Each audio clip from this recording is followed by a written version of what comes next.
This week we're discussing division and classification, or making large and complex subjects just a little easier to understand. This is a type of ordering system, or a way of thinking that allows us to make sense of a complex world. Division and classification, though separate processes, often complement each other. Division involves taking a single unit or concept, breaking it down into parts, and then analyzing the connection among the parts or between the parts in the whole. So, think about if you might read in the newspaper a story that a reporter has written about the national budget. There's the big overall topic of the national budget, however, the reporter might specifically focus on one aspect to help the readers understand an issue, maybe military spending or education.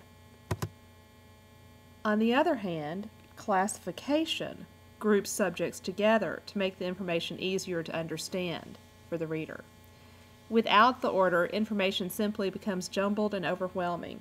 We classify things in our lives without realizing it, because we put people and things into categories. Think about a list of household chores, those you don't want to do and those that you can let slide for a day or two, and those that have to be done immediately. Think about also with classification, it's bringing two or more related items together and categorizes them according to type or kind.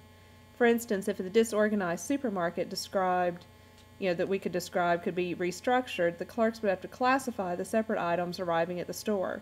Cartons of lettuce, tomatoes, cucumbers, butter, yogurt, milk, shampoo, conditioner, hair gel would be assigned to the appropriate categories. Just think if Walmart was not categorized and organized correctly, it would be a complete mess to get through. So how would you write a classification? You need to select a limited or restricted subject. Choose a principle or basis for classification, and then divide the subject into 3 or 4 distinct groups. Arrange the groups in some type of order, as we just talked about at like maybe a store, how they would order, the different groups of produce, put all the lettuces together, or all the peppers together, or all the shampoos together, and so you don't have, lettuce in the shampoo aisle or shampoo in the lettuce aisle. And then develop the classes as equally and completely as possible. So why would you want to use this division and classification technique? It helps you to analyze topics and may be used in a variety of essay formats. It's not just limited to writing a division and classification paper for English 101. Suppose you're wanting to write a process analysis essay on using the Heimlich maneuver.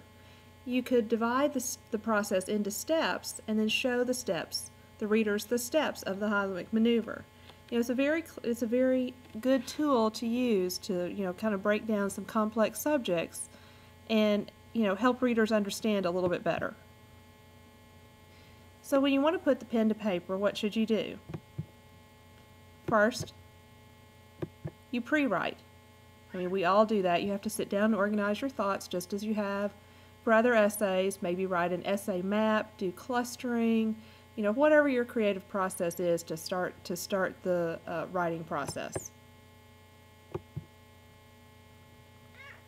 And then you need to write your thesis statement. I know this sounds like review for a lot of us, and it really is. But you need to find a very good thesis for your division and classification paper. Then you need to go and find the evidence. So you need to put your categories into order.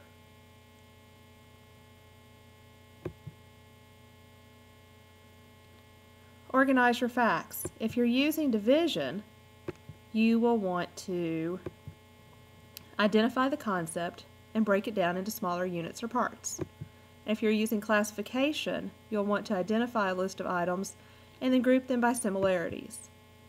Finally, of course, you want to write your essay. And as you're writing it, you'll need to use your organizational method above, and you will need to make your analysis as complete and consistent as possible. Try to discuss the comparable points in each section, supply clear transitions to clarify connections, and state your conclusions or recommendations in the final paragraph. And that concludes our discussion of division and classification. If you have additional questions, please read the section in Chapter 9.